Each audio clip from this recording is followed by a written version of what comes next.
আমরা সেই আতশবাজিগুলি বিশ্বকাপে দেখতে পাই, সেই আতশবাজি কিন্তু আমরা এখানে দেখতে পেলাম। এক একটা আতশবাজি প্রায় 70-80 হাজার টাকা দামের।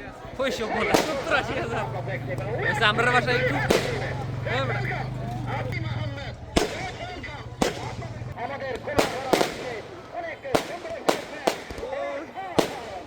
বিনোদনের জন্য শুভকামনা, দখল জয়ের বংশীধারা, বিনোদনের জন্য শুভকামনা।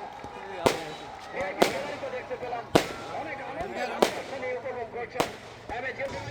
বিগাস আব্দুল্লাহ বলছেন, তাদেরকে অনেক অনেক অভিনন্দন।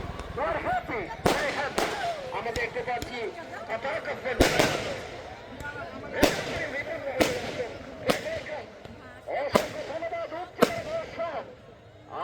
অসাধারণ মুভমেন্ট। আমরা অবশ্য আতশবাজি দেখলাম, দ্বিতীয়ার্ধের খেলা হয়তো কিছুক্ষণের মধ্যে চলবে। আপনারা মাঠ থেকে বের হয়ে যান। আপনারা